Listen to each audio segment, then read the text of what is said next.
Oh non. C'est bon. Ah attends, je suis abandonnée. Au moins je me suis pas trop fait mal aux mains. On se retrouve pour... Et j'ai cru que j'avais pas mis une marque pas fait. J'en ai mis un puisqu'on m'a mis génial.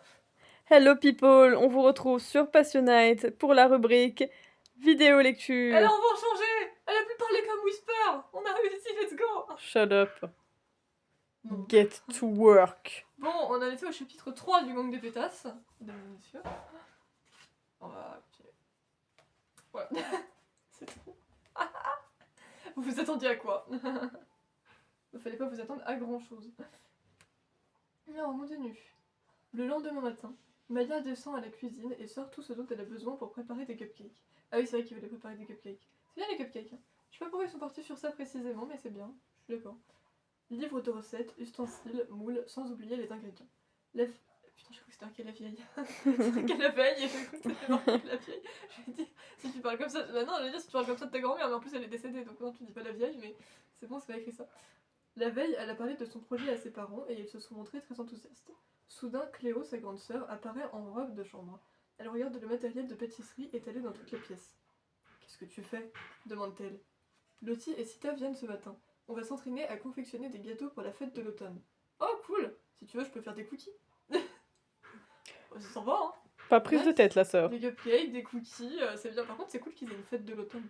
Pourquoi on n'a pas de fête de l'automne? Oui. Qu'est-ce que je voulais dire? C'est cool qu'ils aient une fête de l'automne. Oui, voilà, parce que genre, nous, on n'a pas de fête de l'automne alors que c'est la meilleure saison, donc je suis un peu déçue. Voilà.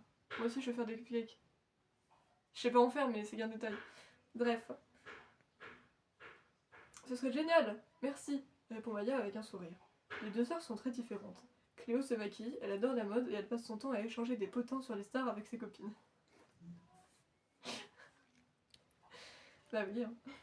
Maya, elle, préfère jouer dehors, cuisiner, bricoler. Et pourtant, elles s'entendent bien. La plupart du temps, ce n'est pas le cas de Lottie et sa petite sœur qui se disputent sans arrêt. Ça, c'est toi et moi. Lottie et sa sœur, c'est toi et moi. Voilà, on a compris. Et toi, qu'est-ce que tu fais aujourd'hui questionne Maya tandis que Cléo met du pain à crier. Je vais faire du shopping avec Bess. Son téléphone se met à vibrer. J'y crois pas. Maddie et Jay se sont séparés. Qui interroge Maya.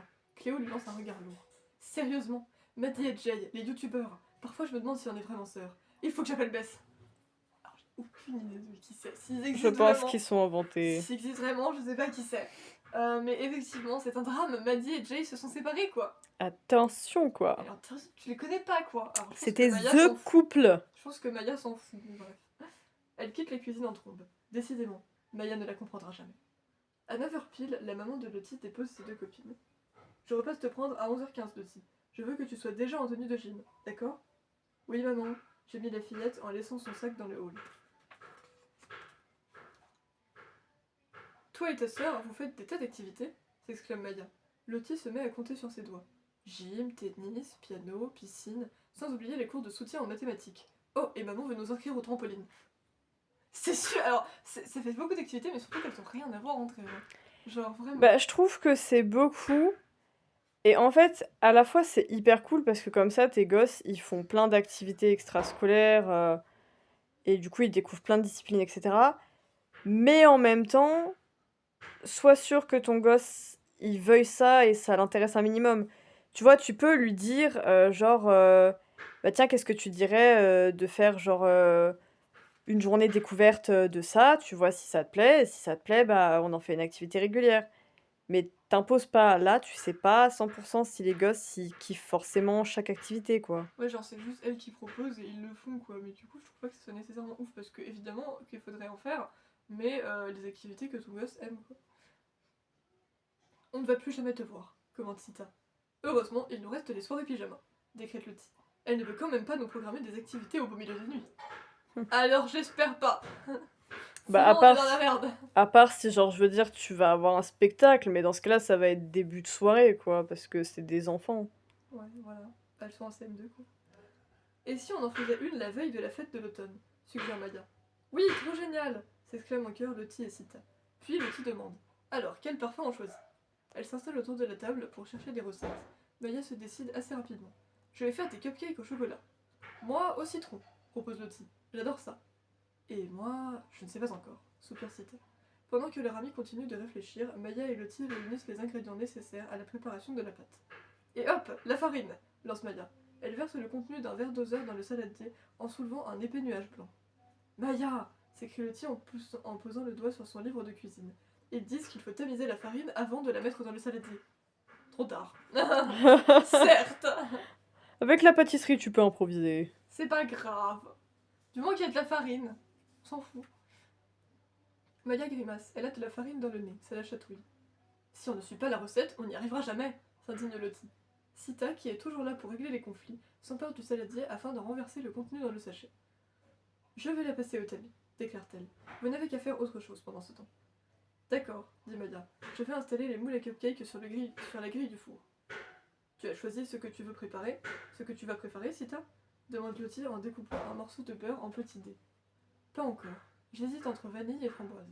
Vanille, décrète Maya. Mais proteste Sita. Fais-moi confiance, répond son ami d'un ton ferme. Vanille, c'est très bien. Ça veut peut-être dire aussi que c'est une meuf indécise de base. C'est-à-dire, genre, écoute-moi parce que sinon, On va pas s'en sortir. on y sera toujours quand ta mère viendra te chercher. Voilà. Non, c'est pas... Ouais, bref, quand la maman viendra.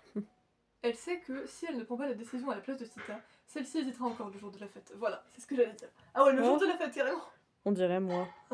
Ouais, c'est ce que j'allais dire, elle m'a fait penser à toi. C'est pas gentil. Bon, vu que tu l'as dit toi-même, je peux. Ensuite, on a une nouvelle ellipse puisqu'il y a... Tu déconnes. Non, je déconne pas. Très vite, une douzaine de cupcakes sont prêts à être enfournés. En attendant la fin de la cuisson, les trois amis décident de nettoyer la cuisine. Ah, ça serait peut-être pas mal, effectivement. C'est mieux. Mais quand Sita s'amuse à essorer un torchon trempé sur la tête de Maya... Wesh. Et moi qui pensais que c'était la plus calme des trois. Un torchon trempé, quoi, ça c'est trop pas, wesh. L'opération ménage se transforme en bataille d'eau. Vas-y. Genre quoi déjà, on s'est quitté sur... C'est prêt. Super lumineuse. Ah, ça va mieux. Et pendant 2 secondes, t'étais genre Mais illuminée par des la fois, on sainte est la lumière. sainte lumière, hein. Laisse tomber. Regardez qui nous a rejoint, c'est un bébé. J'ai pas fini sur ça. Ah si, c'est parce que j'avais fini la page d'avant. Ok. J'avais capté. À 11h15, comme prévu, Lottie s'en va. Après son départ, en attendant que les cupcakes refroidissent, Maya et Sita dessinent des affiches pour attirer les clients.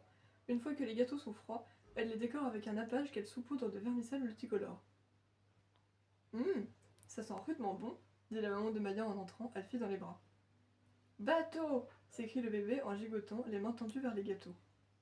Il peut en avoir un demande Sita. Eh bien, répond Madame Green, c'est bientôt l'heure du déjeuner, mais tu peux lui en donner un bout. Maya et Sita découpent un petit morceau de cupcake à la vanille pour Alfie et un autre au citron pour Madame Green. Avoue la maman de Maya. Vous avez fait des merveilles, les filles. Je suis sûre que tout le monde voudra vous en acheter. Tu déjeunes avec nous, Sita? Non merci, ma mère m'attend. Maya et Sita remplissent 2 boîtes de cupcakes. Sita en prend une pour elle, l'autre, elle la déposera chez Lottie. J'espère que tu vas le revoir, ton renard, dit Sita en partant. Maya lui a raconté sa rencontre avec le drôle d'animal pendant qu'elle dessinait les affiches. Tu m'appelles si c'est le cas. Promis. Oh, une ellipse. Merde. C'est pas grave. Le deuxième. C'est la première fois qu'il y a 2 ellipses en un chapitre. Bordel de merde. Bon, j'en fais peut-être 3 caisses. Non, les meufs, elles sont trop extrêmes. En début d'après-midi, Madame Green retourne à la maison de Mamie Anne pour en rapporter quelques cartons. Je vais à la clairière, maman, annonce Maya en sautant de la voiture. D'accord, mais pas plus d'1 quart d'heure, c'est compris? Je n'en ai pas pour longtemps, n'oublie pas ton téléphone. Maya part en courant. Pourvu qu'il soit là, change-t-elle intéressant, songe-t-elle en enjambant les ronces. Une fois dans la clairière, elle surprend un écureuil qui s'enfuit le long d'un arbre et disparaît entre les branches. Malheureusement, il n'y a pas de trace de son renard aux yeux indigo. Déçue, elle s'assied sur une grosse souche. Sans avoir... Ça me fait de fois qu'il y a la grosse souche. Je sais pas, ça me fait rire. Et genre, en fait, j'ai On dirait que ça pourrait être une insulte, oui. Genre, cette grosse souche. Je sais pas, c'est drôle. Grosse souche, moi pour moi ce serait une vieille personne avec un gros derrière. Donc, vous êtes ici sur une vieille personne. Non, je déconne. Oh, ouais, ça va. Bah un gros derrière, ça peut faire un siège, hein. Bon, bref. C'est drôle, je suis désolée. Sans savoir pourquoi, elle était persuadée qu'elle allait le revoir. Et si elle restait là, sans bouger? Peut-être finira-t-il par revenir. Soudain, elle écarquille les yeux. Il est là, à la lisière des arbres. Il l'observe. Maya glisse lentement la main dans sa poche pour prendre le jambon qu'elle a enveloppé, mais ce n'est finalement pas nécessaire. Le renard s'approche. Maya contemple ses yeux bleus nuit. Alors t'avais dit indigo, c'est pas bleu nuit, hein. Il y a une différence. C'est entre le bleu nuit et le violet, techniquement. Certes. Et elle entend à nouveau cette voix. Tu es revenu. La fillette est sous le choc. Et il lui a parlé. C'est lui, elle en est sûre. Est-ce qu'elle devient folle? Le renard continue de la fixer. Tu m'entends, n'est-ce pas? Oh, s'il te plaît, dis-moi que oui. La gorge serrée, la fillette étudie la gueule du renard. Ses mâchoires ne bougent pas. Tu peux parler, murmure-t-elle enfin. Le renard pousse un glapissement de joie. Hurrah! Je savais que tu étais spécial. Dès que je t'ai vu hier, j'ai compris. Tu crois à la magie, n'est-ce pas? Oui, souffle Maya. Le renard pose ses pattes avant sur ses genoux et vient frotter son museau contre son nez. Je m'appelle Fougère, et toi? Maya. La fillette n'arrive pas à y croire. Elle a l'impression d'être dans un rêve. Fougère bondit en arrière et s'étire en agitant sa queue touffue. Chasseur avait raison, dit-il. Je n'ai eu aucun mal à te trouver. Veux-tu être mon ami des étoiles? Le mec, il en a rien à foutre.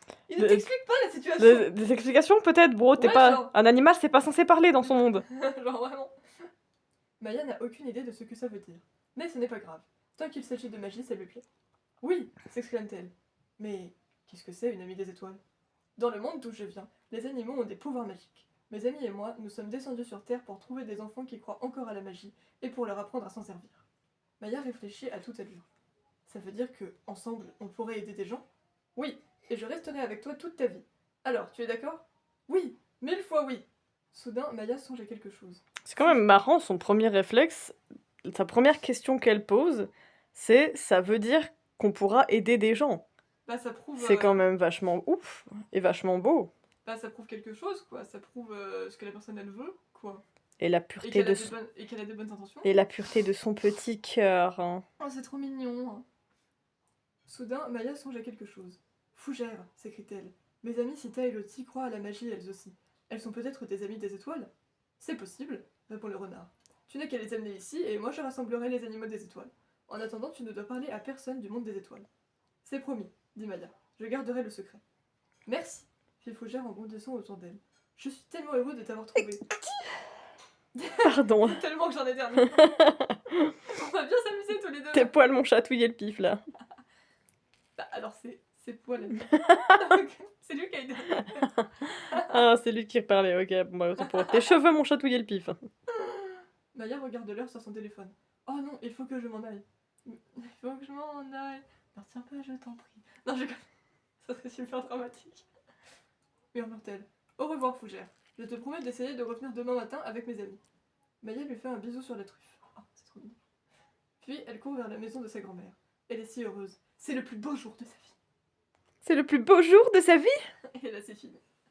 C'est le plus beau jour de toute ta vie. Ouais, c'est pas dimanche donc. Tu t'es fait un nouvel ami. Et c'est pour toute la vie. Non, parce que tu vois, c'est ça, genre des fois, c'est. J'aime pas les histoires où tu sais, ils ont un peu des pouvoirs et tout, mais tu sais, c'est que quand ils sont gosses et après ça disparaît, tu vois. Genre, bah là, non, c'est pour toute sa vie. Genre, tu vois, par exemple. Genre, c'est comme si la magie en fait elle disparaissait quand tu grandis et que la réalité des choses elle s'impose à toi. Voilà, Bah c'est non, on pour peut ça croire à que, la magie toute notre vie. Il y a un truc que j'aime pas, alors je suis tombée dessus parce que. Je me suis spoilée, ou c'était une vidéo de trash peut-être, ou genre, ouais, je crois que c'était une vidéo de trash sur des fins de dessins animés, genre que un peu personne connaissait, puis à un moment je savais pas quoi faire, je l'avais regardé. Et donc c'était Digimon, donc Digimon techniquement j'ai pas du tout regardé. Enfin j'ai regardé une saison qui n'est pas du tout la première à être sortie, qui s'appelait Digimon Fusion je crois, et donc qui n'a pas du tout les persos principaux, ou voilà, les premières saisons, donc techniquement c'est une histoire annexe à côté. Mais la trame générale de Digimon, il y avait eu apparemment un film pour conclure l'histoire, et genre ça se conclut sur le fait que maintenant que c'est plus des gosses, au cours du film, en gros ils vont pouvoir utiliser leur Digimon pour la dernière fois, et après ça sera un adieu quoi, genre en gros la réalité de la vie les a rattrapés quoi, et j'étais en mode bah c'est nul à chier. En fait genre, ça me donne pas envie de regarder Digimon, parce que je me dis ça veut dire que pendant tout l'animé, ils te font t'attacher aux personnages et à leur Digimon, tout ça pour qu'à la fin ils te brisent ça. Bah je suis pas d'accord. Voilà, honnêtement je suis pas d'accord, c'est nul comme fin. Pas bien, faut pas faire ça. C'est horrible. Là tu vois, à la fin de Digimon Fusion, moi qui techniquement du coup n'était qu'une saison en fait, bah à la fin ok les Digimon sont retournés dans leur monde et donc ils peuvent plus voir les humains avec qui ils étaient, mais ils retournent juste dans leur monde, ils sont en vie tu vois, là littéralement ils sont morts. bah, c'est vraiment pas une fin ouf à faire, quoi. Mm. Genre, vraiment. Bon, bref, c'était une parenthèse qui n'a rien à voir, j'ai même pas vu Digimon et je vous en parle, c'est pas grave. Maintenant que j'y ai pensé, fallait que je le dise. Donc, eh ben, c'est la fin de ce lundi de lecture. On a lu le chapitre 3. C'est fou. Et on se retrouvera lundi prochain. Oh, C'est fou! mais oui, je sais que c'est fou. Allez!